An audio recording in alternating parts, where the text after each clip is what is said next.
এতেকাফ রমজান মাসের শেষ দশকে শেষ 10 দিন আল্লাহর ঘর মসজিদে এতেকাফ করা। আল্লাহর নবী সাল্লাল্লাহু আলাইহি ওয়াসাল্লাম মদিনার মধ্যে মোট 10 বছর ছিলেন, 10ম বৎসর ইন্তেকাল করছেন। এজন্য পুরা বছর হিসাবে 9 বছর, আর 10 নাম্বার বছর ইন্তেকাল করেছেন। এজন্য নবী সাল্লাল্লাহু আলাইহি সাল্লাম মদিনার 9 বৎসরে কোন বছর রমজানের শেষ দশকে মৃত্যু পর্যন্ত তিনি এতেকাফ ছাড়েন নাই। আল্লাহর নবী সাল্লাল্লাহু আলাইহি সাল্লাম প্রত্যেক বছর রমজানের শেষ 10 দিন এতেকাফ করতেন। এর মধ্যে নবীজি সাল্লাল্লাহু আলাইহি সাল্লাম প্রথম বছর পুরা 1 মাস এতেকাফ, রমজান মাসের শেষ দশক এতেকাফ করা।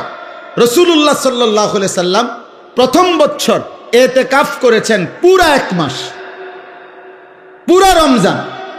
আর ইন্তেকাল করেছেন যেই বছর, ওই বছর এতেকাফ করেছেন 20 দিন। তাহলে কখনোই তিনি এতেকাফ ছাড়ে নাই, আর বরঞ্চ 1 বছর এতেকাফ করছে পুরা 1 মাস, আর শেষ বছর এতেকাফ করছে 20 দিন। তাহলে ছেড়ে দিছে কোন বছর? কোন বছর ছাড়েন নাই কখনো তিনি। এবং আল্লাহ নবী সাল্লাল্লাহু আলাইহি সাল্লামের স্ত্রী আম্মা জান আয়েশা রাদিয়াল্লাহু তাআলা আনহা বলেন যে আল্লাহর নবী মৃত্যু পর্যন্ত এতেকাফ করেছেন, এবং নবীজির পরে নবীজির সকল বিবিগণ উনারাও মৃত্যু পর্যন্ত নবীর স্ত্রীগণও এতেকাফ করেছে। এতেকাফ নবীর বিবিগণও ছাড়েন নাই। তাহলে যেটা এত গুরুত্বপূর্ণ, আমাদের সমাজে এই ব্যাপারে প্রচন্ড পরিমাণ গাফলতি। নবীজি সাল্লাল্লাহু আলাইহি সাল্লামের ভালোবাসার দাবিদার অভাব নাই, কিন্তু আল্লাহর নবী কোনোদিন মৃত্যু পর্যন্ত এতেকাফ ছাড়ে নাই। আপনি আমি কোনোদিন করি নাই, তাহলে নবীর সামনে দাঁড়াইবেন কেমনে? তিনি যদি বলে যে উম্মত আমি কোনোদিন ছাড়লাম না, তুমি কোনোদিন করলা, মহব্বতের কেমনে মিলল? এই জন্য একজন ইমানদার 2013 সালে আমার শায়েখ আল্লামা মুফতি মুশতাকুন নবী কাসেমি হুজুর আমারে বলছিলেন এই কথাইটা 13 সালে, আজ থেকে প্রায় 13 বছর আগে। তখন হুজুর আমারে বলছিলেন, মাওলানা নবী কখনো এতেকাফ ছাড়ে নাই, আপনি কখনো এতেকাফ তখন বলছিল করেন নাই, কেমনে বলবেন? নবীজির সামনে কি জবাব দিবেন? সেই দিন থেকে আলহামদুলিল্লাহ আমি গত বছর পর্যন্ত আর কোনোদিন আমার এতেকাফ ছোটে নাই, এবং এবছরও আল্লাহ হায়াত দিলে পূর্ণ নিয়ত আছে। আমরা গত বছরও আমাদের শায়েখ আল্লামা মুফতি মুশতাকুন নবী কাসেমি হুজুরের মাদ্রাসার মসজিদে, 5 তলা মসজিদে প্রায় 1150 লোক এক মসজিদে একসাথে এতেকাফ করছে। 1150-এর উপরে হবে। হ্যাঁ, সারা বাংলাদেশ থেকে আল্লাহর বান্দারা প্রতি বছর একসাথে আমাদের সাথীরা আসে এতেকাফ করার জন্য। এই বছর ইনশাল্লাহ এমন হবে, আশা করি, আল্লাহ চাহে। তো ভাই বলতেছিলাম যে এতেকাফ একটি গুরুত্বপূর্ণ আমল। যুবক ভাই, তোমরাও চেষ্টা করলে রমজানের শেষ 10 দিন আল্লাহর ঘরে এতেকাফে বসতে পারো। নিজ নিজ মহল্লার মসজিদে এতেকাফ করবা, নামাজ পড়বা, জিকির করবা, তিলাওয়াত করবা, মসজিদে 10টা দিন আল্লাহর ঘরে কাটাইবা। দেখবা কলিজার মধ্যে নূর আসবে, আখিরাতের মহব্বত আসবে, আল্লাহর ইবাদত করার প্রতি নতুন প্রেরণা জাগবে। আমি আবারও বলতেছি, ছেলের আব্বা, একটা মানুষের জীবন সুস্থ স্বাভাবিক জীবন 24 ঘন্টায় খামখেয়ালি। আমি রীতিমতো মঙ্গলবার, বুধবার, বৃহস্পতিবার এই 3 দিন, সোমবার রাতেও আমি পূর্ণ 3টা মাহফিল করছি, কিন্তু মঙ্গলবারের মাহফিল আর করতে দেয় নাই বিজিবিরা। তো এই 3 দিনের মাহফিল আমার ছিল না, বাসায় ছিলাম আমি। এই গত 3 দিন আমি রীতিমতো হাঁফাইয়ে গেছি। মানে আমার কাছে মনে হয়েছে যেন এটা একটা আসমান জমিন বোঝা আমার উপরে। হায় হায়, আজ 3 দিন আমার কোনো কাজ নাই, আমার এটা মাথাতে ধরে না। আমার এটা বুঝেই ধরে নাই, বুঝেই ধরে নাই। এই জন্য দোস্ত, একজন সুস্থ মানুষ, স্বাভাবিক মানুষ, যে পাগল না, মাতাল না, সুস্থ মানুষ, খোদার কসম একটা না এভাবে ঘন্টার পর ঘন্টা শুধু মোবাইল টিপে, শুধু নারী দেখে, শুধু ছবি দেখে, শুধু নাচে গায়ে ফুর্তি করে, শুধু বন্ধুদের সাথে আড্ডা দেয়, এত পাগল মানুষ কেমনে হয় আমি এটা বুঝি। আমি বহুত চিন্তা করছি, এমন তার সিরা মানুষ হয় কেমনে, আমার এটা মাথার দ্বারা। কোন সুস্থ স্বাভাবিক মানুষ আমার দৃষ্টিতে এমন বেওকুফ, এমন বেকার, এমন অলস, এমন অকর্মণ্য মানুষ হইতে পারে না। কি আশ্চর্য কথা, এটা কিভাবে সম্ভব আব্বা? বলো না ভাই, কিভাবে সম্ভব? বলো কিভাবে সম্ভব? এই জন্যই তোমরাই শোনো, দয়া করে তোমরাই ভাবো, একটা ছেলেই ভাবো, এমন সুন্দর হায়াত, এমন জীবন, এমন যৌবন বেহুদা নষ্ট করো। আল্লাহ তৌফিক দান করেন। তাইলে এতেকাফ, বাবা চাচা যারা আছেন আপনাদেরকে বলি, চাচা আপনারা এতেকাফ করেন। গ্রামের, আমাদের গ্রামগুলোতে একটা নিয়ম বানায় নিছে, গ্রামের সবচেয়ে অসল, দুর্বল, 80-90 বছর, 100-200 বছর বয়স, এরম বুড়া একবারে জীবনের আশা ভরসা ছেড়ে দিছে এমন একজন অসল মিয়ারে 4 জনে দরাদরি করে আইনা মসজিদের মধ্যে হোতাইয়া দিয়া রাখে, চাচা আমনে কষ্ট মষ্ট কইরা এই 10 দিন আমাকে ইজ্জত রক্ষার্থে শুধু মারা যাবেন না, কষ্ট করে বাচ্চা থাকবেন, মসজিদে শুধু হুইতে থাকবেন। আমনের এটা এতেকাফ না, এটা হলো হোতাকাফ, মানে শুয়ে থাকবেন আর কি, এখানে কোন রকম জান্ডা লইয়া পড়ে থাকবেন, শুধু পড়ে থাকবেন। আহা, প্রয়োজনে আমনেরে কানে কানে বলে দিছে কিছু দিমু, খুশি করে দিমু, বাজ্যেবার সময় কি করে দিব, খুশি করে দিব। আস্তাগফিরুল্লাহ। না, আমাদের প্রত্যেকের উচিত, যদি বলেন হুজুর কিছু লোক এতেকাফ করিলে চলে একটি গ্রামে, তো সেই কিছু আমি হব না কেন?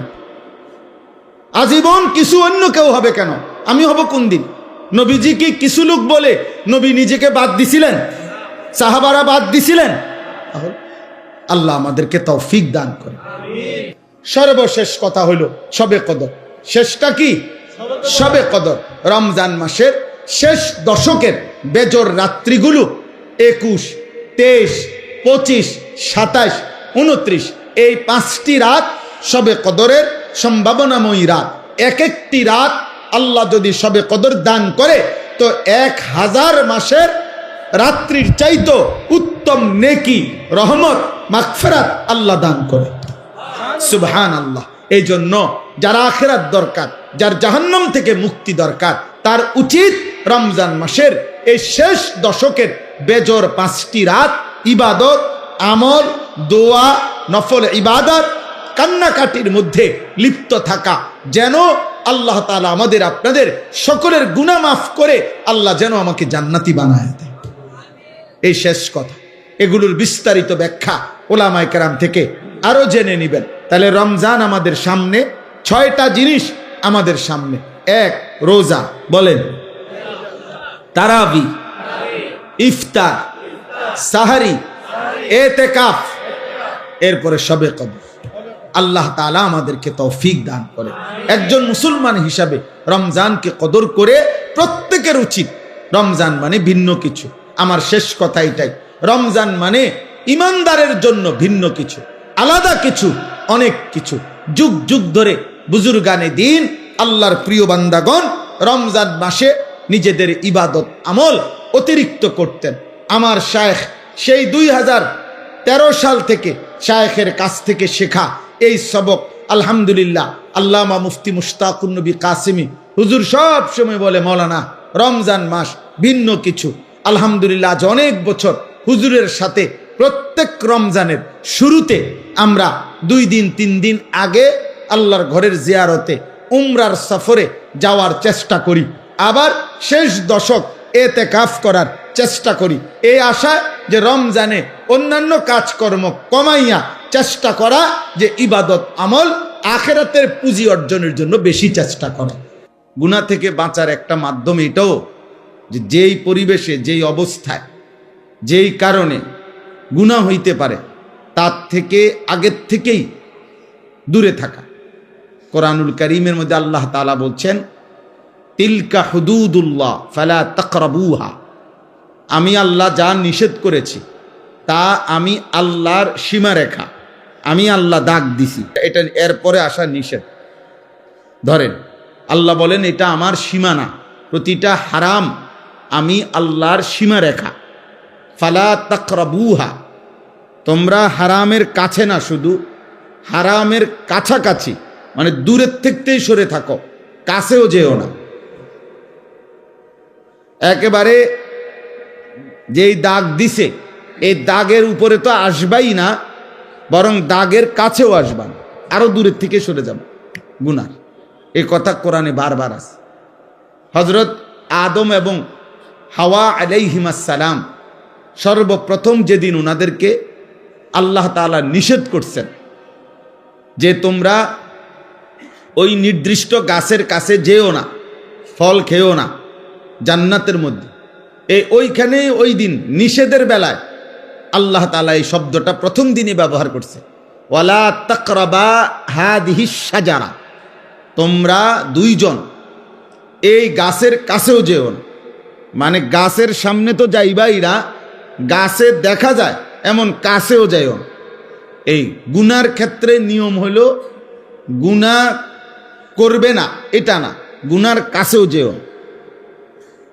ওয়ালা তাকরাবুজ জিনা, এই যে কোরআনের শব্দ, তোমরা জিনা হইতে পারে ব্যভিচার, মানে লজ্জাস্থানের নাফাক ব্যবহার, লজ্জাস্থান দ্বারা যে কোনো গুনাহ এটাকে জিনা বলে। এরকম কিছু হতে পারে যার দ্বারা, যেই পরিবেশ, যেই কারণে, তো তার কাছেও যেও, আল্লাহ নিষেধ করছে, কাছেও যেও। আল্লাহ তাআলা বলছে ওয়ালা তাকরাবুল ফাওয়াহিশা মা যাহারা মিনহা ওয়া মা বাতান, অশ্লীলতা বেহায়াপনার কাছেও যেও, কাছেও যেও। এই জন্য এটা গুরুত্বপূর্ণ, এই শব্দটা বারবার আছে কোরআন শরীফ, ওয়ালা তাকরাবা, ওয়ালা তাকরাবু, কাছেও যেও না, গুনার কাছেও যেতে নাই, গুনার কাছেও যেতে না। মায়া জালের মতো গুনাহ, অর্থাৎ গুনার কাছে যদি কেউ যায় তো গুনাহ তাকে টেনে নিয়ে যায়, তাকে আস্তে আস্তে অল্প অল্প করে, একটু একটু করে তাকে গুনার দিকে এগিয়ে নিয়ে যায়। কেউ একদিনেই হয়তো সব গুনায় অভ্যস্ত হয় না, কোনো মদখোর একদিনেই মদ খায় না, নেশাখোর, নারী লুভী, চরিত্রহীন, কিন্তু একদিন এই নিজেকে ছেড়ে দিলে, হারামের ব্যাপারে কেউ যদি তাসাহুল করে, মানে যা নিষেধ তার ব্যাপারে যদি কেউ অবহেলা করে, একটু আধটু হইলে কিচ্ছু হইতো না, না, এই একটু আধটু একদিন তাকে পূর্ণ গুনার মধ্যে লিপ্ত করে ফেলে। এই জন্য এটা জরুরি, এই জন্য এটা জরুরি ভাই। সব সময় যদি মনে করো জীবন মানেই খামখেয়ালি, জীবন মানেই হাসি ঠাট্টা মজাক, জীবন মানেই তামাশা, এটা উচিত না। একজন সুস্থ স্বাভাবিক মানুষের সব কিছু বন্টন করা, বিবেকবান মানুষ বলে তাকে যে তার কর্ম বন্টন করে, কাজ, আমার খাওয়ার টাইম কতক্ষণ, আমার বিশ্রাম কখন, আমার পড়ালেখা কখন, আমার উপার্জনের জন্য ফিকির কখন, আমার নামাজের টাইম কখন, এইভাবে ভাগ কর। নয়তো নামাজের টাইম নির্ধারণ করে কেন, যে 7:30টায় এশার জামাত, 4:30টায় আসরের জামাত, এরকম টাইম ঠিক করে কেন? আল্লাহ তাআলা মানুষের কাজকে সময়ের সাথে বন্টন করে দিছে, বন্টন করে দিছে। হযরত আব্দুল্লাহ ইবনে মাসউদ রাদিয়াল্লাহু তাআলা আনহু তিনি বলতেন যে আমি আমার হায়াতের ওই মিনিট, ওই সেকেন্ডকে অনর্থক মনে করি, যে এই সেকেন্ড আমার আখিরাতের কোনো কিছু অর্জন হয় নাই। তিনি বলতেন আমি আফসোস করি আমার ওই সময়টুকুর জন্য, যে সময়টুকু আমি আমার পরকালের জন্য কোনো পুঁজি সংগ্রহ করতে পারিনি। কোরআনুল কারীমের মধ্যে আল্লাহ তাআলা সময়কে ভীষণ গুরুত্ব দিয়েছেন, আলাদা আলাদা করে। ওয়াল ফজর, আল্লাহ তাআলা বলছেন আমি আল্লাহ। এই ছেলে, কি ব্যাপার দোস্ত, ফাজলামি করো নাকি? আরে কি মস্কারি করো না? বিষয়টা কি কোনো পাত্তা দিলা না নাকি? হে আবার ওর লগে রসিকতা করে। আরে তুমি কি আমারে দেখো নাই আর কোনোদিন? সাবধান, তোমার চলে যাওয়ার অনুমতি আছে আব্বা, তুমি বাইরে গিয়া লাফাও, নইলে 2 ঠ্যাঙ্গাল গি দিয়ে আমার কোনো আপত্তি নেই। মোবাইল না, শুধু যেটা মন চেটা, আমি তো অনুমতি দিছি যে যার দরকার হলে সে বাইরে চলে যাক, কোনো সমস্যা নেই। আমি এমনিতেই আসছি, মূলত আজকে আসতে চাই নাই। ফেরদাউস ভাইকে অনেকবার বলছি যে নির্বাচন পর দিন না আসলেই ভালো হয়, এ কথার উপরেই ছিলাম। জুমার আগেও, গতকালকেও, তার আগের দিনও জুমার নামাজে দাঁড়াইছি। আর আমি আজকে নামাজ যখন পড়াইতেছি জুমা, আমার কেন জানি নামাজের সময় কথাটা মনে হয়েছে যে ওনারা যে নিষেধ করতেছি, যদি উনি রাগ করে। ও মকবুল ভাইরে নামাজের আগেও বলছি যে আসবো না, কিন্তু নামাজ অবস্থা হঠাৎ এই কথাটা 1 মিনিট আমার মনে হয়েছে জান, যে যদি উনি রাগ করে। তো আবার নামাজের পরে ড্রাইভাররে বললাম, আবু বকর ভাই আবার ফোন দেন, না জামু। এই হলো হালাত। এই জন্য দোস্ত, আমি ব্যক্তিগতভাবে এটা পছন্দ করি না, আমি এই ব্যাপারে কঠোর। আমি শ্রোতা একজন হোক, কিন্তু গাফেল মানুষকে বলতে রাজি না, অমনোযোগী মানুষকে আমি বলতে রাজি না। যে কলস আল্লাহ রসুল সাল্লাল্লাহু সাল্লাম বলছেন, যে কলসি উল্টানো, এই যে মনে করেন এই পানির বোতল, এটা যদি উল্টানো হয় এভাবে, তাহলে এখানে আটলান্টিক মহাসাগরের পানি ঢাললেও এটা পুড়বে না। কেন? এটা উল্টানো। এজন্য যেই দিল উল্টানো, যেই দিল গাফেল, ওইটার কাছে যদি 30 পারা কোরআনও বাইটটা দেওয়া হয়, সে তো এটা উল্টাইয়াই রাখছে, কাম হইত না, আর কোনো পরিবর্তন হবে না। কারণ সে তো কথার প্রতি কোনো মনোযোগই নাই তার। তো তারে আপনার ফিকির হইলেও শুনছি খিচুড়ি দিব, এটা দিব কোন সময়, অথবা 1 ফোঁটলা বিরিয়ানি দিবনি, খবর ল দিলে দিয়ে লাই তো কহুদা ঘুরাইয়া লাভ কি? বুঝলেন না কথা? সাবধান আব্বা, মুসলমানের সন্তান প্রতি মুহূর্ত ফিকিরমান্দ হওয়া চাই। কাজের বন্টন সুস্থ স্বাভাবিক, এটা মানুষের পরিচয়। আল্লাহ তাআলা কোরআনুল কারীমের মধ্যে বলছেন, ওয়াল আসর, আসরের কসম, ওয়াল ফজর, ফজরের কসম। আল্লাহ তাআলা কসম করছেন সময়ের আলাদা আলাদা। ওয়াল লাইলি ইদা ইয়াগশা, কসম করছি রাত্রির যখন তা পূর্ণ অন্ধকার হয়। এই যে আল্লাহ বলছেন ওয়ান নাহারি ইদা জাল্লাহা, কসম করছি দিনের যখন তা পূর্ণ আলোকিত হয়। এভাবে রাতের কসম করেছেন, দিনের কসম করেছেন, ফজরের কসম করেছেন, আসরের কসম করেছেন। ওয়ালায়ালিন আশরিন, 10 রাত্রির জিলহজ্জের আল্লাহ বলছেন কসম করছি। ওয়াদ্দুহা, সকালবেলার সূর্য যখন পূর্ণ আলোকিত হয়, ওই আলোকিত পূর্ণ সূর্যের ওয়াক্ত সময়ের কসম। ওয়াল্লাইলি ইদা সাজা, রাত্রি যখন পূর্ণ অন্ধকার হয় ওই সময়ের কসম। আল্লাহ তাআলা এইভাবে কখনো গভীর রাতের কসম, কখনো সন্ধ্যা রাতের কসম, কখনো ভোরের আলোর কসম, কখনো ফজরের ওয়াক্তের কসম, কখনো আসরের ওয়াক্তের কসম, কখনো 10 রাত্রির কসম। এভাবে আলাদা আলাদা সময়ের কসম করে আল্লাহ বলছে, বান্দা সময় তোমার জীবনে প্রতি ঘন্টা, মিনিট, সেকেন্ড 100 ভাগ মূল্যবান, 100 ভাগ মূল্যবান। অ্যাম্বুলেন্সের পিছনে অনেক সময় লেখা থাকে, অনেক অ্যাম্বুলেন্সের পিছনে লেখা থাকে যেখানে প্রতিটি মুহূর্ত মূল্যবান। অর্থাৎ এই কারণে অ্যাম্বুলেন্স সর্বোচ্চ প্রায়োরিটি। রাস্তায় চলতে গেলে অ্যাম্বুলেন্সকে সর্বোচ্চ কি দেওয়া হয়? ছেড়ে দেওয়া হয়, যত জ্যাম হোক, যত ঝামেলা হোক। কারণ এখানে রুগীর প্রতি সেকেন্ড মূল্যবান। 1 সেকেন্ড দেরির কারণে রুগীটা মারা যাবে। এই জন্য যেখানে প্রতি মুহূর্ত মূল্যবান। আরবি কিতাব আছে, আরবি ভাষার প্রবাদ, আল ওয়াক্তু আনফাসুম লা তাউদু, সময় নিঃশ্বাসের মতো, যার কখনো ফিরে আসে না। কোনো নিঃশ্বাস মানুষের আর ফিরে আসে না। এটা দ্বিতীয় নিঃশ্বাস, ওইটা তৃতীয় নিঃশ্বাস, আগেরটা না। কোনো সেকেন্ড আর আসে না, এটা তো চলে যাওয়ার সেকেন্ড। ইমাম শাফিঈ রাহমাতুল্লাহ আলাইহি বলছেন যে আমাদের জীবনে আছে কি, যে ওয়াক্ত চলে গেছে সে তো চলেই গেছে, যে ওয়াক্ত আসবে সে তো আমি জানি না আমার জন্য আসবে কিনা। কাজেই সময় আমার কতটুক, এই মুহূর্তটাই। প্রতি মুহূর্ত, যেই মুহূর্তে আমি আছি এই মুহূর্তেই আমার সময়, কারণ আগামীর মুহূর্ত আমার জীবনে আসে না নাই তার তো কোনো নিশ্চয়তা নাই। পিছনের মুহূর্ত তো চলেই গেছে, তাকে তো আর ধরে আনার সুযোগ নেই। পিছনের কোনো মুহূর্ত আর আনা যাবে না। আগামীর কোনো মুহূর্তের নিশ্চয়তা আছে, তাহলে এই শুধু এখনই সময়, এটুকু সময়। পিন পয়েন্ট ধরলে তো আরো মানুষের বর্তমান নাই বললেই চলে।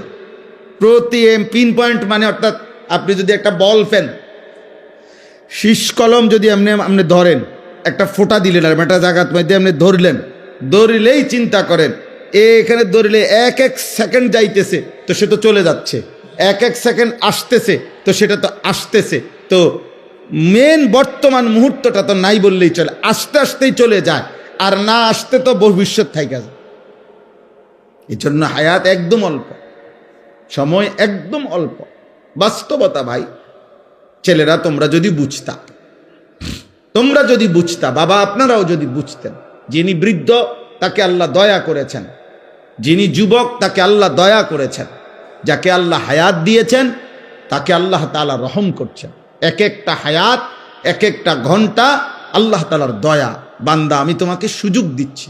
এজন্য কোরআনুল কারীমের মধ্যে আছে প্রত্যেক মানুষের হায়াত কিয়ামতের দিন আল্লাহ তার বিরুদ্ধে সাক্ষী হিসাবে পেশ করবে, যে তোমার হায়াতই তোমার বিরুদ্ধে আমি আল্লাহর দেওয়া দলিল। কেন নামাজ পড়তে পারো নাই? আমি কি হায়াত দেই নাই? কেন আমার জিকির করতে পারো নাই?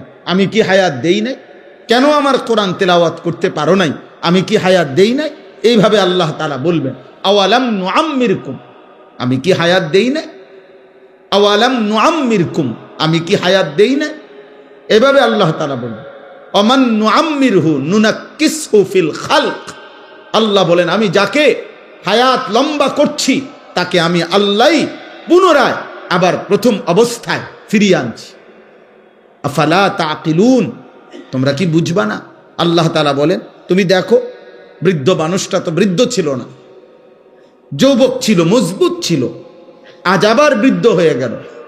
এই জন্য দোস্ত প্রত্যেকের এটা উচিত, আল্লাহ তাআলা আমাদেরকে আমাদের ঘন্টা, মিনিট, সেকেন্ড, আমাদের হায়াতের কদর করার তৌফিক দান করেন। আল্লাহ তাআলা আমাদের সবাইকে কবুল করেন।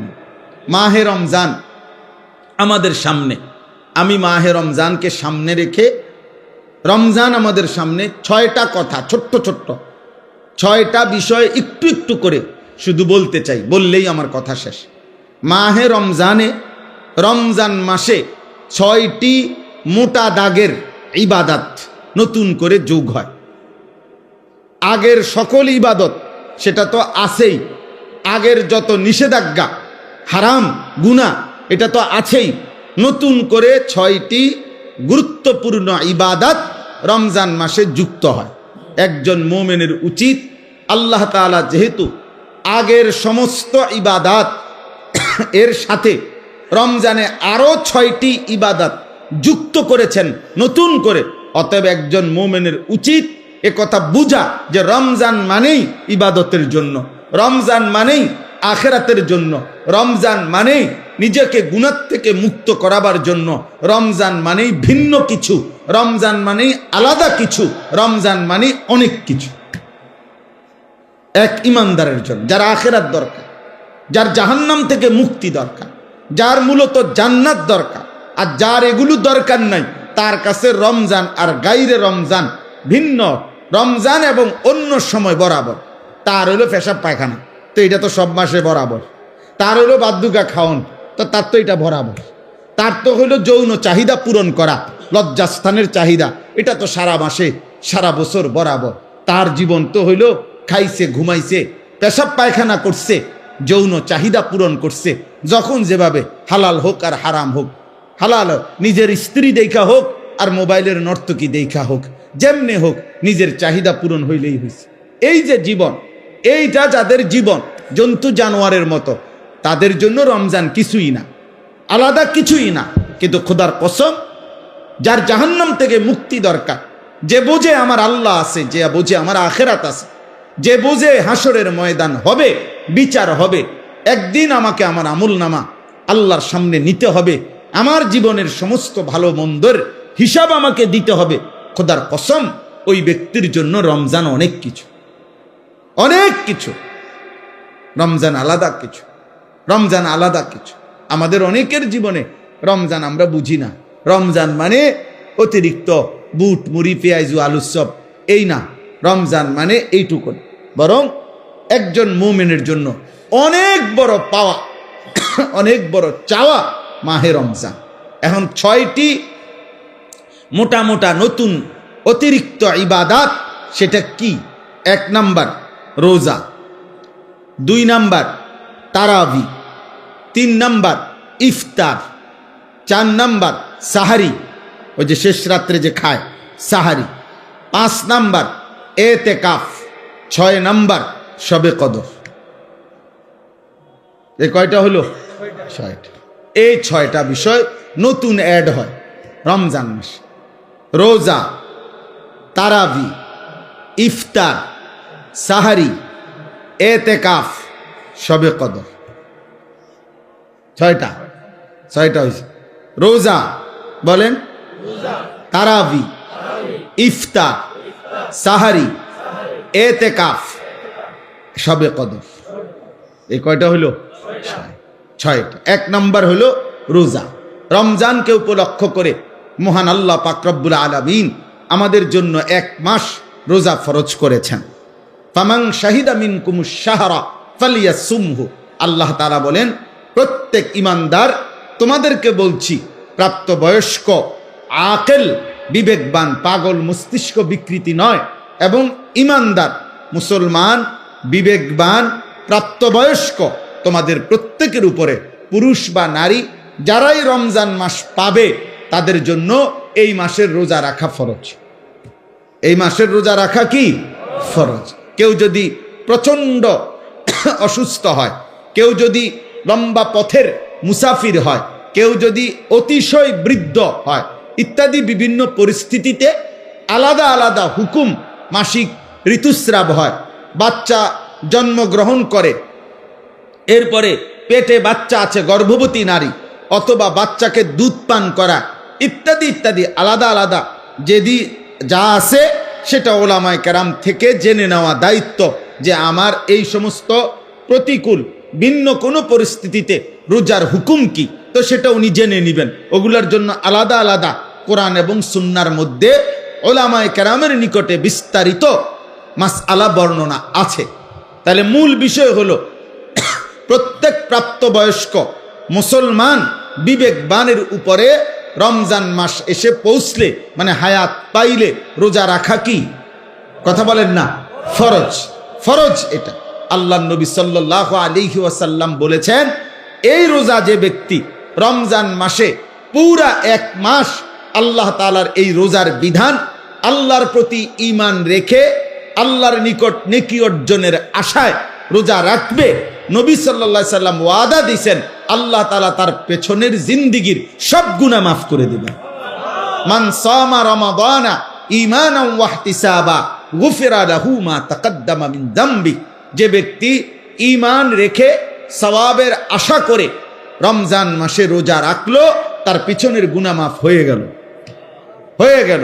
আল্লাহ নবী সাল্লাল্লাহু আলাইহি ওয়াসাল্লাম বলেছেন, আল্লাহ তাআলা নবীজিকে শুনাইছেন যে, বন্ধু, বান্দার সব আমল সে নিজের নেকি অর্জনের জন্য করে, কিন্তু রোজা শুধুই আমি আল্লাহর মহব্বতে রাখে। আমি নিজে ওয়াদা দিলাম, প্রত্যেক রোজার বিনিময় আমি আল্লাহ নিজে তাকে দেব। তাহলে অনেক ফজিলত, অনেক ফজিলত। সবচেয়ে বড় লাভ হলো, আল্লাহ তাআলা বলেন, 1 মাসের রোজার বরকতে লাআল্লাকুম তাত্তাকুন, আমি আল্লাহ আমার প্রতিটা ঈমানদার বান্দাকে মুত্তাকি বানিয়ে দেব, গুনাহমুক্ত এক জীবন তার জীবনে আমি গড়ে দেব, বিনিময়ে সে জান্নাতি হয়ে যাবে। তাহলে সংক্ষেপে বললাম, 1 নাম্বার হলো রোজা। এজন্য দোস্ত, নওজোয়ান, ঠাট্টা করে, মস্কারি করে, খামখেয়ালি করে, বয়স্ক বাবা, মাঝ বয়সী ভাই, রিক্সা চালায়, অটো চালায়, দোকানদারি করে, মাটি কাটে, অথবা গার্মেন্টস মিল ফ্যাক্টরিতে কাজ করে, অথবা বন্ধু বান্ধবদের আড্ডায় পড়ে, এমন অনেক আছে শুধু শুধু খামখেয়ালি করে। উনি আগের থেকে বুঝছে আমি পারতাম না, এই সমস্ত কথা বলে রোজা রমজান সে পালন করে না। সে এই গোপনে চুরি করে চালাকি করে কৌশল করে খাইয়া ফেলে। হ্যাঁ আমার ভাই, আপনি আপনার বিবির কাছে হয়তো বললেন আমি পারতাম না, তা আপনার বিবি কাছে আচ্ছা থাক খাইয়ালাম, আপনারা গ্রামবাসী কিছু বলতে পারলো না, কেউ দেখলো না, কেউ শুনলো না, কিন্তু যিনি আপনার আমার হিসাব নিবেন সেই মহান আল্লাহ পাক রব্বুল আলামিন, তার থেকে আপনি জবাব দিবেন কিভাবে? আপনার ভিতরের যোগ্যতা, শারীরিক সক্ষমতা আল্লাহ জানে না? কথা বলে না কেন? আল্লাহ জানে না? তো আল্লাহ তাআলা কোরআনুল কারীমের মধ্যে বলছে রমজানের রোজার বিধান দিতে গিয়ে ইউরিদুল্লাহু বিকুমুল ইউসরা ওয়ালা ইউরিদু বিকুমুল উসরা। আল্লাহ বলে বান্দা বিশ্বাস করো, আমি তোমাদের উপরে মোটেই কঠিন করতে চাই নাই, বরং আমি আল্লাহ চেয়েছি তোমাদের জন্য সহজ করতে। কি করতে বলেন? অতএব রোজা, রমজানের রোজা কোনো যুক্তিতেই কঠিন হইতে পারে না, কঠিন হইতে পারে না, বরং কারো কোনো দুর্বলতা, অক্ষমতা, অসুস্থতা, যেই কোনো রকমের সমস্যার কারণে মাসআলার ভিন্নতা কোরআন সুন্নাহর মধ্যে আছে, ওনার দায়িত্ব সেটা জেনে নেওয়া। কিন্তু ইচ্ছা করে রমজান মাসে আবদার জানাইতে হয় যে দোকানপাট, হোটেল, রেস্তোরাঁ খুলবেন না। হায় মুসলমান, এতটুকু নির্লজ্জ একজন মুসলমান কেমনে হয়? আপনার কাছে এটা আবদার জানাইতে হবে কেন? আপনি একজন মুসলমান না? এদ্দুর বিবেক, এদ্দুর আকল একজন মুসলমানের এতটুকু হবে না? এটা কথা হইল? এটা কথা হইল? এই জন্য আমাদের প্রত্যেকটা ছেলে দোস্ত, তোমাদের কাছে অনুরোধ, প্রত্যেকেই নিয়ত করেন যে ইনশাআল্লাহ আমরা রমজানের পুরা 1 মাস রোজা রাখবো ইনশাআল্লাহ। বলেন ইনশাআল্লাহ। ছেলেরা বলো ভাই ইনশাআল্লাহ। অনেক বরকত। সবচেয়ে বড় কথা হলো যুবকদের জন্য রোজার একটা বড় ফায়দা কি? রাসূলুল্লাহ সাল্লাল্লাহু আলাইহি সাল্লাম স্পষ্ট বলছেন, ফাইন্নাহু লাহু বিজাউন, কোন ব্যক্তির যৌন চাহিদা নিয়ন্ত্রণ করার ক্ষেত্রে, নারীর প্রতি আকর্ষণ, নারীর প্রতি চাহিদা, জিনা ব্যভিচারের আগ্রহ, অসৎ চরিত্রহীন লম্পট্য, নিজের নফসের চাহিদাকে, হারাম চাহিদাকে দমন করার জন্য, নিয়ন্ত্রণ করার জন্য রাসূলুল্লাহ সাল্লাল্লাহু আলাইহি ওয়াসাল্লাম বলেছেন রোজা একটি কার্যকর মাধ্যম। এই জন্য কোনো যুবক যদি সারা বছর নিয়ম মাফিক কিছু রোজা রাখতে থাকে, আল্লাহ চাহে তো তার চারিত্রিক সৌন্দর্য খুব দ্রুত ফুটে ওঠে। প্রতি সোমবার রোজা রাইখা দেখো, প্রতি বৃহস্পতিবার রোজা রাইখা দেখো, প্রত্যেক আরবি মাসে 3 দিন 13, 14, 15 রোজা রাইখা দেখো, এ কম বেশি তাহলে আল্লাহ রসুলের ওয়াদা যে রোজা একটি ঔষধ যার দ্বারা যৌবনের চাহিদা, যৌন চাহিদা নিয়ন্ত্রণ হবে। আর রাসূলুল্লাহ সাল্লাল্লাহু আলাইহি সাল্লামের কথা মিথ্যা হইতে পারে না, নবীজির কথা কি হইতে পারে না? মিথ্যা হইতে পারে না। এই জন্য যুবক ছেলেদের জন্য এটা ভীষণ জরুরি। তুমি চালাকি করে, ওরা পৃথিবীর কেউ বলতে পারে নাই, কেউ তোমারে সাহস করে নাই। তোমারে জিজ্ঞাসা করছে তোমার বাবা মা রোজা রাখতি না? রাখতাম না। আর কি কিল্লে রাখতাম না কইছি? আমের এত কথার দরকার কি? না, কারোই কোনো দরকার নাই, তোমারই দরকার তোমার আল্লাহর কাছে হিসাব দেওয়া। তোমার মতো মাতবর, এর চাইতে বড় মাতবর পৃথিবীর থেকে হারায় গেছে। আজরাইল তোমার আমার চাইতেও বড় ক্ষমতাধরদেরকে এই দুনিয়া থেকে ধাক্কা দিয়া কবরস্থানে ফেলাই দিছে। অতএব মাতবরির কিছু নাই, অহংকারীর কিচ্ছু নাই, অহংকারের কিচ্ছু নাই। কালকে পত্রিকা আসছে, খবরে দেখলাম যে ওই ভোট কেন্দ্রে দাঁড়ায় আছে, ভোট কেন্দ্রে দাঁড়ানো অবস্থায় একজনের মৃত্যু হয়েছে। তাইলে এক চিরন্তন বাস্তবতা, এক চিরন্তন সত্য এটা।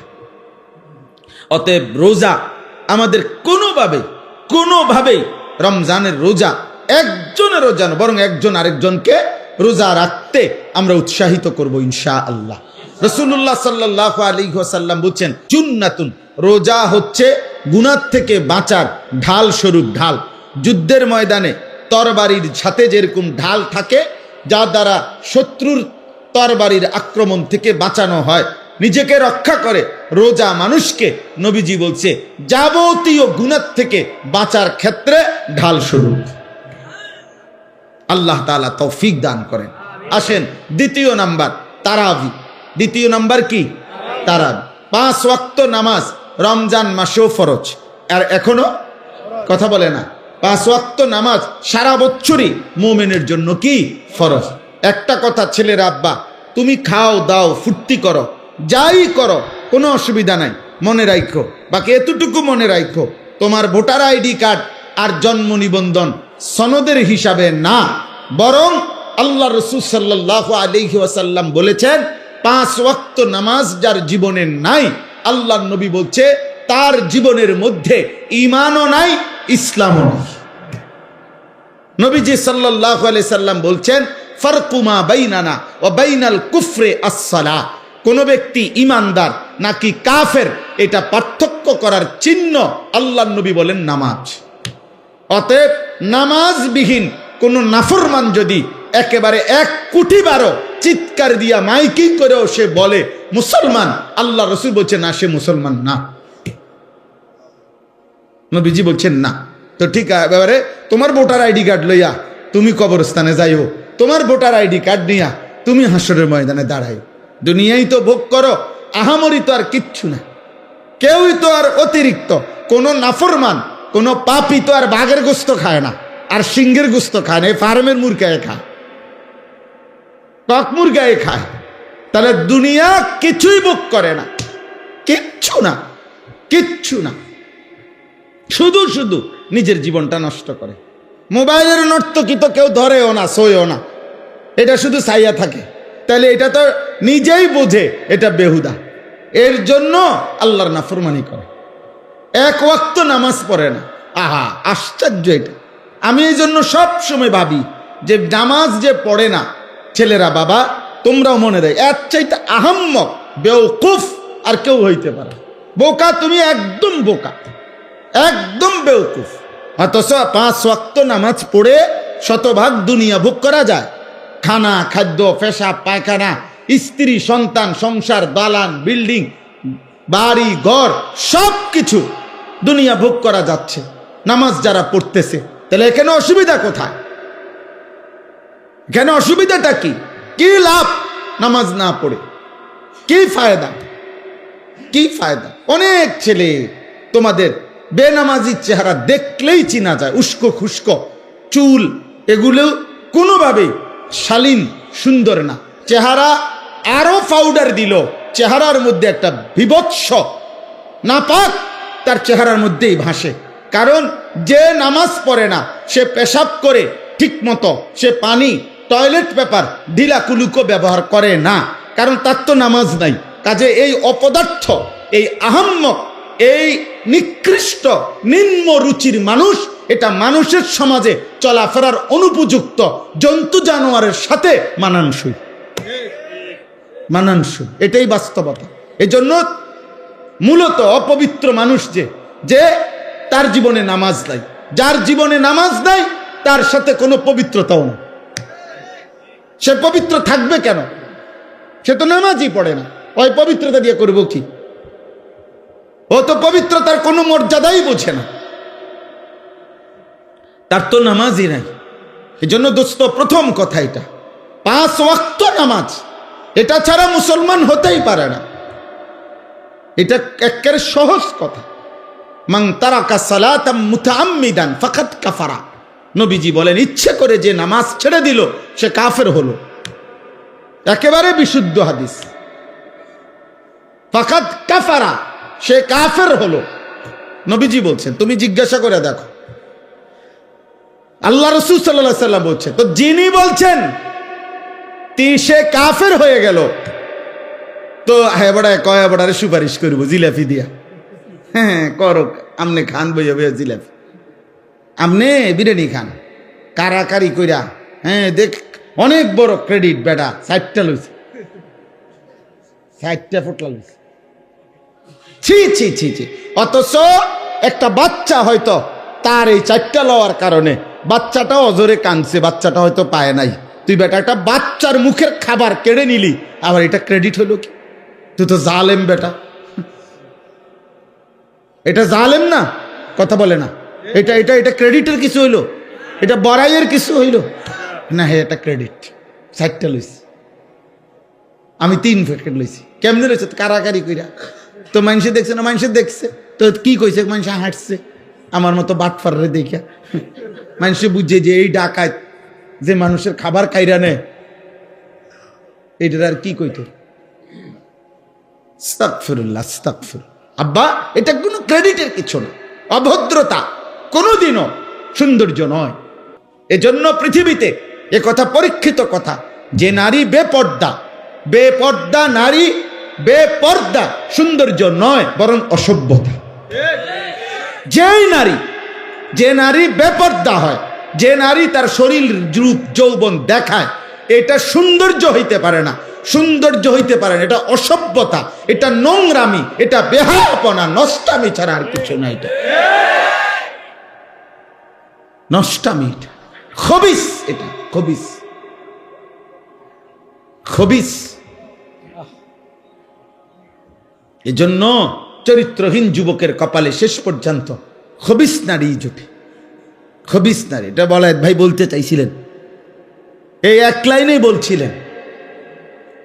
আমিও অসংখ্য অগণিত বাবা শত শত যুবক আমার জীবনে, আমি জানি আমার জীবনে অসংখ্য অগণিত, সারা বাহিরের অসংখ্য প্রবাসী যুবক আমগো কাছে ভয়েস মেসেজ, এরপরে হোয়াটসঅ্যাপে মেসেজ লিখিত এবং আপনার ভয়েসে পাঠা, এগুলো শুনি মাঝে মধ্যে। কিছু আমার ওস্তাদ ছাত্র শোনে, হ্যাঁ, যারা দায়িত্ব দিয়ে রাখছি, এরা শুনে কি বলে, জীবন কত অশান্তির। এই যে তোমার বিবাহের পূর্বে চরিত্র নষ্ট করছে কোনো মেয়ে, কোনো নারী, কোনো মোবাইল, কোনো ছবি, তো ইনশাআল্লাহ এই পৃথিবীর কেউ বেটা, আরে তোর নাফরমান, তোর পাপের খেসারত পৃথিবীর কেউ দিবে না, তুমিই দিতে হবে, ধুকে ধুকে, লজ্জায়, ঘৃণায়। আর এক নারী, বিবাহিত নারীর যখন অসভ্যতা দেখবা, ওই তোমারে কুড়ে কুড়ে তোমার জীবন জাহান্নামের টুকরা বানায় দিবে। সেদিন বুঝবা জীবন কত কষ্ট, কত কষ্ট। হ্যাঁ, কালকে আজকেও এক ছেলে বেলায় ভাই মোবাইলে বারবার কল দিতেছে বিদেশ থেকে, হুজুর আমি 1 মিনিট কথা বলতে চাই আপনার সাথে। আমি বলছি না ভাই, তুমি তোমার কথা এটা ভয়েস পাঠাও।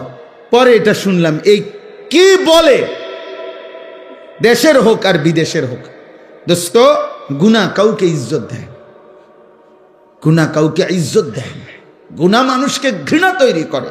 তোমরা যেই ছেলেগুলো নামাজ পড়ো না, তোমরা আল্লাহর দোহাই দিয়ে বলো, একটা ছেলে বলো এই সমাজের কোন ইমানদার, কোন বিবেকবান, কোন রুচি সম্পন্ন ভদ্র মানুষ তোমাদেরকে 1 পয়সা ইজ্জত দেয় না। বেটা, তোরে কোনো দিন কেউ আপন করে ডাকে না। হ্যাঁ, তুমি চলো একজন নামাজি ব্যক্তির দিকে, একজন যুবক, হ্যাঁ, স্কুলে পড়ে, এসএসসি, ইন্টারমিডিয়েট, ক্লাস 8-এ পড়ে, কিন্তু চেহারায় যার নামাজের চিহ্ন আছে, চেহারা সুরতে যার মধ্যে চরিত্রবানের নমুনা আছে, তারে পুরা স্কুল, পুরা মহল্লাবাসী তাকে আদর করে, তাকে ভালোবাসে, মানুষ তাকে চিনে, যে ছেলেটা দেখতেই ভালো মনে হয়, ছেলেটাকে দেখতেই নামাজি মনে হয়। এজন্য নামাজ এটা মুমিনের স্বাভাবিক ডিউটি। একজন মুসলমান সে নামাজ ছাড়া থাকে কিভাবে? একজন মুসলমান সে নামাজ ছাড়া মুসলমান হয় কেমন? একজন মুসলমান সে নামাজ ছাড়া মুসলিম পরিচয় দেয় কেমন? ছি ছি ছি ছি বেটা, আফসুস বেটা। এজন্য 5 ওয়াক্ত নামাজ এখন থেকে শুরু করো, আজকের থেকে। তাইলে দেখা যাবে রমজান পর্যন্ত আল্লাহ তাআলা হায়াত দিলে রমজানের অতিরিক্ত নামাজ 20 রাকাত তারাবি আল্লাহ তাআলা দান করছেন। বান্দা, আমি তোমার 20 রাকাত ফরজ ওয়াজিব প্রতিদিন নামাজ একজন মুসলমানের উপরে তারাবি, মানে 5 ওয়াক্ত নামাজের মধ্যে ফরজ এবং ওয়াজিব মিলে ঠিক বরাবর 20 রাকাত আল্লাহ তাআলা রাসূলুল্লাহ সাল্লাল্লাহু আলাইহি সাল্লামের মাধ্যমে সাহাবায়ে কেরামের আমলে আমরা বিশুদ্ধ দলিল প্রমাণ সনদের আলোকে একথা প্রমাণিত, 1450 বছরের আমল এটা প্রমাণিত যে এই 20 রাকাত তারাবি, তাইলে 20 রাকাত ফরজ ওয়াজিব নামাজ আর 20 রাকাত তারাবি। কেমনে আমি আগে বলি। 1 নাম্বার হলো ফজরের নামাজের ফরজ 2 রাকাত। কয় রাকাত? জোহরের ফরজ কয় রাকাত? 6 রাকাত। আসরের ফরজ কয় রাকাত? কয় রাকাত? 10। মাগরিবের ফরজ কয় রাকাত? 13 রাকাত। এশার ফরজ কয় রাকাত? কত হইল? 17। বিতিরের ওয়াজিব নামাজ কয় রাকাত? কত হইল? হইল নি 20। একবার বরাবর 20 রাকাত। আর হাদিসের মধ্যে আছে ফরজ এবং ওয়াজিব এই 2 নামাজে যদি কারো কোনো ঘাটতি হয়, কমতি হয়, এই সুন্নত এবং নফল দ্বারা সেই ঘাটতি আল্লাহ পূরণ করে দেয়। এজন্য আজকের সারাদিনে বান্দা যেই 20 রাকাত 5 ওয়াক্ত নামাজের মাধ্যমে ফরজ ওয়াজিব আদায় করেছে, এই 20 রাকাত ফরজ এবং ওয়াজিবের মধ্যে যে ঘাটতি কমতি হয়েছে, যেই ঘাটতি, তো আল্লাহ তাআলা রাত্রিবেলা 20 রাকাত তারাবির মাধ্যমে রমজানে তা পূরণ করে। এজন্য রমজানের গুনাহ, রমজানের কমতি, রমজানের ঘাটতি আরেক মাসে নেয় না। এই মাসেই, এই মাসের ভেজাল সাইরা বান্দাকে আল্লাহ এই মাসেই মুত্তাকি বানাইয়া জান্নাতি বানায়। যে এই মাসের ঘাটতি সামনের মাসে পুরামু না, না, এই মাসেই বান্দা এই ডেলিটা ডেলি হিসাব ক্লিয়ার। এই জন্য 20 রাকাত তারাবি। কয় রাকাত তারাবি? সবাই বলেন কয় রাকাত? হ্যাঁ, 20 রাকাত তারাবি। 20 রাকাত 1450 বছর ধরে হযরতে ওমর রাদিয়াল্লাহু তাআলা আনহুর জামানায় একেবারে মসজিদে নববীতে প্রকাশ্যে ওমরের উপস্থিতিতে সাহাবায়ে কেরাম 20 রাকাত তারাবি পড়তেন। হযরত উবাই ইবনে কাব সাইয়্যিদুল কুররা, সমস্ত সাহাবাদের মধ্যে যিনি আল্লাহর কোরআন সবচেয়ে সুন্দর পড়তেন, উবাই ইবনে কাব, উনি 20 রাকাত তারাবি হযরত ওমরের জামানা থেকে তিনি তারাবি পড়াইতেন মসজিদে নববীতে। সাহাবায়ে কেরাম 20 রাকাত তারাবি পড়তেন। 1450 বছর ধরে উম্মতের সংখ্যাগরিষ্ঠ উলামায়ে কেরাম 20 রাকাতই তারাবি সারা পৃথিবীতে পড়ে থাকেন। অতএব 20 রাকাতই তারাবি। এর চাইতে কম, এর চাইতে বেশি যিনি বলে, আপনার দায়িত্ব হলো উনার থেকে দলিল বুঝে নেওয়া, আমার দায়িত্ব না। আমি মসজিদে আজকেও বলছি, কেউ যদি বলে হুজুর অমুক হুজুরে আপনার কি ভুল বলছিনি, তা আমার প্রশ্ন হইল আপনি উনি ভুল বলছিনি, এটা আমারে জিগাবেন কেন? আমি ভুল বলছি কিনা এটা না আমার থেকে বুঝে নিব। কথা বোঝেন নাই? আপনারে ওনারে আপনার হুজুর মনে হইল, তা আমি কি বাস স্টেশনে টিয়া উঠাই নাকি? তো আমি কি মূলা বেচ চাইছি নাকি? তো তাইলে আমি বুঝবো না কেন? আমার আপনার হুজুর মনে হইল না কেন? এই জন্য এটা কোনো কথা না, বরং 1450 বছরের ওলামায়ে কেরাম সংখ্যাগরিষ্ঠ ওলামাদের এটাই কথা যে তারাবি কয় রাকাত? 20 রাকাত। অতএব প্রিয় ভাই, ছেলেরা, বাবা, তোমাদের কাছেও বলি, আব্বা, প্রতিদিন সারাদিন রোজা রাখবা, 5 ওয়াক্ত নামাজ পড়ো এবং রাত্রিবেলা ইহতিমামের সাথে 20 রাকাত তারাবি আদায় করো। আল্লাহ তৌফিক দান করে। রাসূলুল্লাহ সাল্লাল্লাহু আলাইহি সাল্লাম বলেন, ওমান কামা রমাদানা ঈমানান ওয়া ইহতিসাবা গুফিরা লাহু মা তাকদ্দামা মিন যামবি। রমজান মাসের রাতে যে ব্যক্তি তারাবি পড়লো আল্লাহর প্রতি ঈমান রেখে, সওয়াবের আশায়, আল্লাহ এই তারাবির বরকতেও তার পিছনের সব গুনাহ মাফ করে দিলেন। এজন্য তারাবি অনেক গুরুত্বপূর্ণ, অনেক গুরুত্বপূর্ণ, অনেক গুরুত্বপূর্ণ। তারাবির নামাজের সাথে সাথে আল্লাহর কোরআন 1 খতম কমপক্ষে তারাবির নামাজে পড়া, শোনা, এটা গুরুত্বপূর্ণ একটি সুন্নাত। এজন্য যুগ যুগ ধরে আল্লাহর কোরআনের তিলাওয়াত, খতম আউলিয়ায়ে কেরাম, বুজুর্গানে দ্বীন, সাহাবা পরবর্তী জামানা থেকে উম্মতের উলামারা তারাবির নামাজের এই 20 রাকাতে ধারাবাহিক আল্লাহর কোরআনের খতম শুনতে থাকেন। আমাদেরও উচিত এদিকে যত্নবান হওয়া। আল্লাহ আমাদেরকে তৌফিক দান করেন। 3 নাম্বার ইফতার।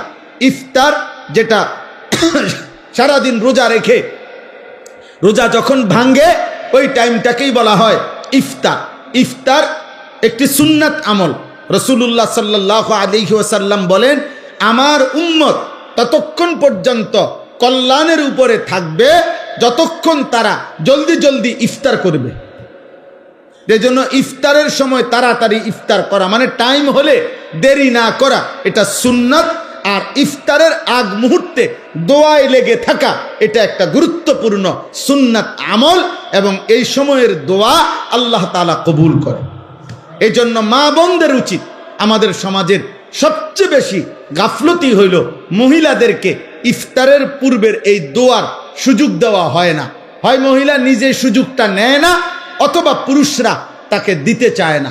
মানে ইফতারের আজান দিয়া ফেলছে, মহিলা তখনও হয় পেঁয়াজু, নয় আলুর চপ, নয় বেগুনি, নয় একটা না একটা কিছু ভাজতেই থাকে। আহারে মা বোন, তো তোমার কি আখেরাত নাই? তোমার জীবন বুঝি এই পুরা রমজানটাও বুঝি এই আলুর চপে আর বেগুনিতেই চলে গেল? হ্যাঁ, এইভাবে শুধু পেঁয়াজুতে চলে গেল, এটা তো ঠিক না। বরং ঘরের নারী পুরুষ, স্ত্রী কন্যা, ছেলে মেয়ে প্রত্যেকের উচিত ইফতারের 10 মিনিট আগে, 20 মিনিট আগে সমস্ত ব্যস্ততা ছেড়ে দিয়ে তাদের প্রত্যেকের উচিত এই সময়টা মনোযোগ দিয়ে দোয়ায় লেগে থাকা। মহিলারও দোয়া দরকার, পুরুষেরও দোয়া দরকার। আপনাদের কাছে পুরুষ যারা স্বামী, যাদের স্ত্রী আছে, যাদের কন্যা আছে, যাদের বোন আছে, মা আছে, আপনারা তাদেরকে গুরুত্ব দিয়ে অনুরোধ করবেন যে এই টাইমটা যেন তারা দোয়া করে ইফতারের আগে। মা বাচ্চাগুলোকে নিয়ে দোয়া করুক, স্বামী তার স্ত্রী এবং সন্তানদেরকে নিয়ে দোয়া করেন, স্ত্রী তার বাচ্চাগুলোকে নিয়ে দোয়া করেন। এইভাবে ঘরওয়ালারা নিজেরা দোয়ার অভ্যস্ত হন। আল্লাহ তাআলা বান্দার দোয়া ইফতারের পূর্ব মুহূর্তে কবুল করে।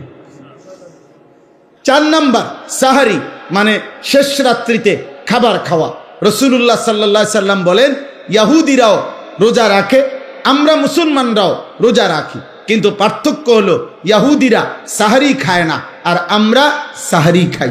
এজন্য সাহারি এটা ঈমান এবং কুফরের একটা চিহ্ন। মানে বেঈমানরা, ইহুদিরা রোজা রেখে কিন্তু সাহারি খায় না, ঈমানদার মুসলমান রোজা রাখে, সাহারি খায়। নবী সাল্লাল্লাহু আলাইহি সাল্লাম বলেন, তোমরা রোজা রমজানে সাহারি খেও, তাসাহহারু, সাহারি খাও। কেন? ফা ইন্না ফিস সাহুরে বারাকা, শুনে নাও যে নিশ্চয়ই সাহারির মধ্যে তোমাদের জন্য বরকত রয়েছে। তাহলে সাহারি শুধু খাবার না, সাহারি একটা ইবাদত। সাহারি একটা কি বলেন না? ইবাদত। ইফতার শুধু খাবার না, ইফতার একটা কি? ইবাদত। তাহলে কয়টা হইল? 4টা, রোজা, তারাবি, ইফতার, সাহারি।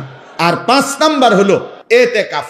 রমজান মাসের শেষ দশকে, শেষ 10 দিন আল্লাহর ঘর মসজিদে এতেকাফ করা। আল্লাহর নবী সাল্লাল্লাহু আলাইহি ওয়াসাল্লাম মদিনার মধ্যে মোট 10 বছর ছিলেন, 10ম বৎসর ইন্তেকাল করছেন। এই জন্য পুরা বছর হিসাবে 9 বছর, আর 10 নাম্বার বছর ইন্তেকাল করেছেন। এই জন্য নবী সাল্লাল্লাহু আলাইহি সাল্লাম মদিনার 9 বৎসরে কোন বছর রমজানের শেষ দশকে মৃত্যু পর্যন্ত তিনি এতেকাফ ছাড়েন নাই। আল্লাহর নবী সাল্লাল্লাহু আলাইহি সাল্লাম প্রত্যেক বছর রমজানের শেষ 10 দিন এতেকাফ করতেন।